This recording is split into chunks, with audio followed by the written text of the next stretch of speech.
A palavra apócrifo pode soar como algo sussurrado em tons baixos, envolto em mistério. Vem do grego apócrifos, que significa oculto ou secreto. Esses textos não fazem parte do cânone bíblico oficial reconhecido pela maioria das denominações cristãs. No entanto, eles oferecem um vislumbre fascinante das crenças e práticas cristãs primitivas, que acabaram sendo consideradas controversas demais para serem incluídas na Bíblia. Eles nos dão perspectivas alternativas sobre Jesus, seus ensinamentos e seus seguidores. Apesar de sua exclusão do cânone oficial, os apócrifos permaneceram como tesouros escondidos por séculos, copiados e estudados por vários grupos, mesmo não sendo considerados parte das escrituras oficiais. A sobrevivência dos apócrifos é uma prova da eterna fascinação humana por narrativas alternativas e pela exploração espiritual. Um exemplo famoso de texto apócrifo é o Evangelho de Tomé. Esta coleção de ditos de Jesus apresenta uma visão mais mística de seus ensinamentos. Diferente dos evangelhos canônicos, o Evangelho de Tomé enfatiza a iluminação espiritual pessoal.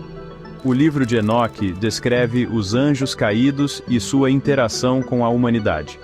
Ele oferece um relato das origens do mal e do julgamento vindouro. O Evangelho de Judas, descoberto na década de 70, gerou muita controvérsia. Ele retrata Judas Iscariotes como alguém agindo sob as instruções de Jesus. Essa interpretação desafiou a antiga compreensão do papel de Judas. O Evangelho de Maria Madalena apresenta Maria Madalena como uma discípula proeminente. Essa representação desafia as visões tradicionais sobre as mulheres no cristianismo primitivo. A decisão de excluir esses livros do cânone oficial foi complexa. Os primeiros líderes da Igreja debateram quais textos deveriam ser considerados autênticos e autoritários. Vários fatores contribuíram para a exclusão dos apócrifos. Uma razão significativa foi a questão da autoria. Muitos textos apócrifos foram atribuídos a figuras bíblicas, mas provavelmente foram escritos muito mais tarde. Isso levantou preocupações sobre a autenticidade e precisão histórica. Outro fator foi o conteúdo desses textos. Alguns dos ensinamentos e narrativas nos apócrifos foram considerados pouco ortodoxos, contradizendo ou diferindo das doutrinas que estavam sendo estabelecidas pela Igreja primitiva. Os líderes da Igreja buscavam apresentar uma mensagem unificada e consistente, e os apócrifos, com seus pontos de vista diversos e às vezes conflitantes, representavam um desafio para esse objetivo. Seção 4. Examinando os excluídos. Um olhar mais atento aos textos apócrifos individuais. Cada texto excluído tem sua própria história e razões para a exclusão. O Evangelho de Tomé focava na iluminação pessoal, minando a autoridade da Igreja. O livro de Enoque foi considerado especulativo e enganoso.